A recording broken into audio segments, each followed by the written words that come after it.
Why do white Christians vote Republican and black Christians vote Democrat? Everyone knows conservative Christians vote Republican. It's like one of the rules of nature. The sun comes up in the east and conservative Christians vote Republican. Unless they're black. Oh, right, most African Americans self-identify as Christian, and most African Americans vote Democrat. Look at the numbers. In 2016, 81% of white evangelical Christians voted for Donald Trump. For many Christians, it's just assumed the Republican Party is the party for Christians. But what about black Christians? Pew Research interviewed validated voters after the 2016 election, people they could verify actually voted. When they looked at black Protestant Christians, there is no official category for black evangelicals because most pollsters have decided evangelical is a white term, but that's a whole different video. When we look at black Protestant Christians, 96% voted for Hillary Clinton, the Democrat. 96%. So 81% of white evangelical Christians voted for Trump, and 96% of black Protestant Christians voted for Clinton. And it's pretty much like that in every election. White evangelicals vote Republican, and black Protestants vote Democrat. Why is that? Don't they read the same Bible, pray to the same God? Which group doesn't understand that they're voting for the wrong party? Black Christians are socially conservative. They're theologically conservative. So why aren't they politically conservative too? Black Christians and white Christians vote very differently, partly because their histories and life experiences are vastly different. When white Christians look at the Supreme Court, for example, they see the reason abortion is legal and school prayer isn't. But when black Christians look at the Supreme Court, they see the reason they can vote and pursue housing and employment without blatant discrimination. That difference in perspective has a huge impact on whether you see the federal government as part of the problem or part of the solution. Having the right to hear a Christian prayer in your local public school doesn't mean much if you're not allowed to attend your local public school. And think about the words progressive and conservative. A progressive believes things should be improved by making progress, by moving forward, by progressing. A conservative believes the good things we presently have are at risk of being lost and need to be conserved, or even revived from the past.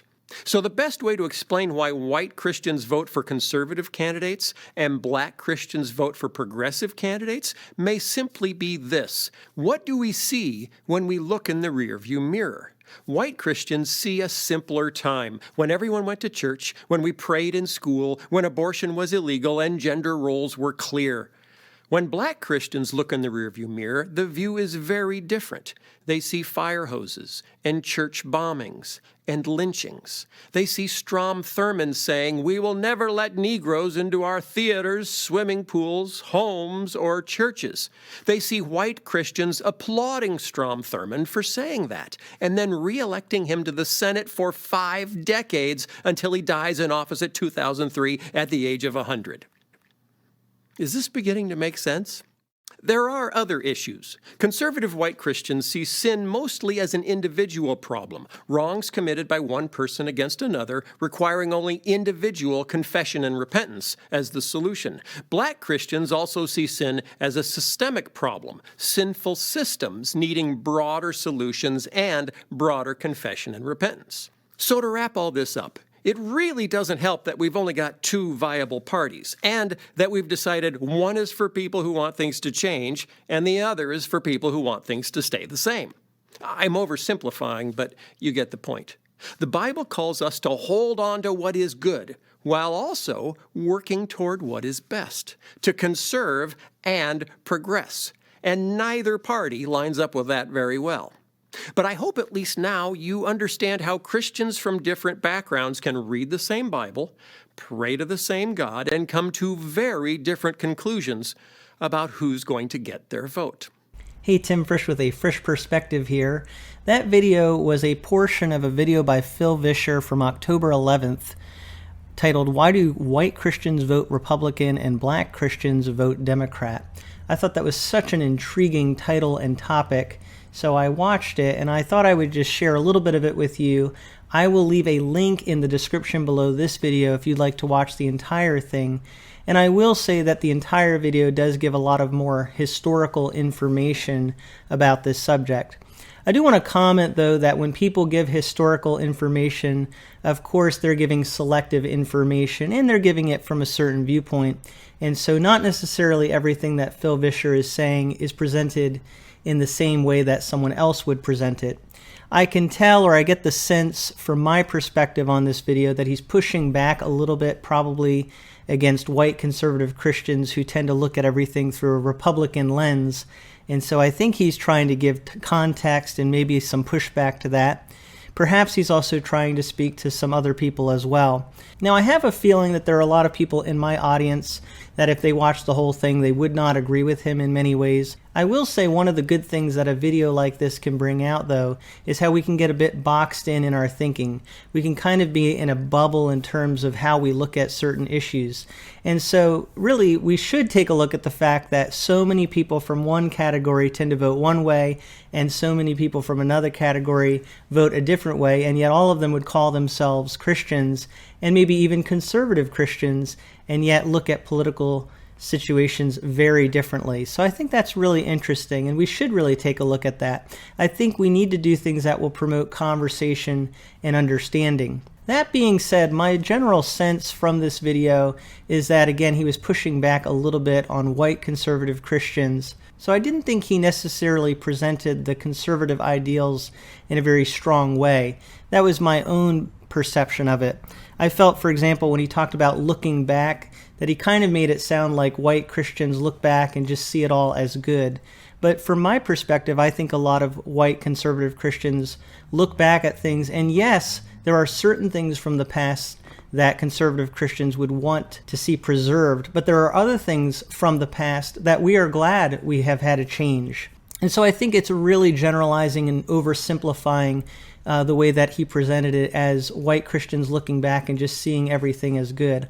I actually think a lot of white Christians have a sympathy for people who were treated very wrongly in the past, and we're very happy that there have been changes made. And I would actually add that there have always been white conservative Christians who would have been against things like segregation, and I think we tend to miss that. But I understand what he's saying as we wrap these things up in politics, that they do tend to get put into one side or the other. So I hear where he's coming from.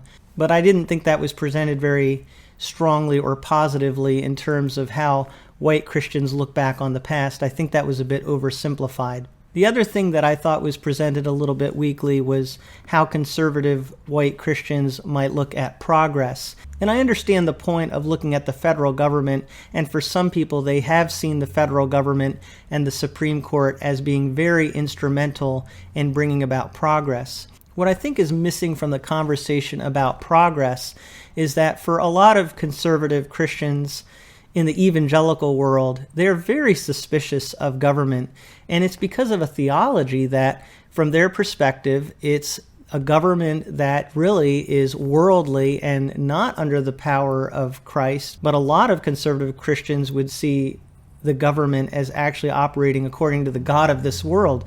So they're very suspicious and negative toward government, and they don't see what government is pushing as progress. I think that's a very important piece to add to this conversation. That being said, we have to be honest and say a lot of Christians are pushing for a certain kind of government and for certain political and government values. And there are conservative Christians that are very heavily involved in politics. I know some of you, from what I've heard, think Christians should kind of stay out of politics. I have talked in previous videos about different political positions.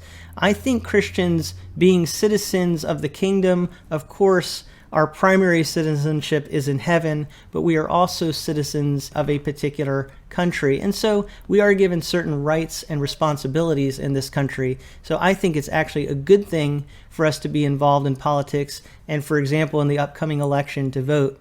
But what this video brings out that Phil Vischer is presenting is that it can be very complicated and we can have very polarized views of things, even within the Christian community. I would love to hear what you think about this and get some of your thoughts, but please, if you comment, try to keep your comments positive and helpful to discussion. But thank you so much for listening to some of my thoughts, brought to you from A Frisch Perspective.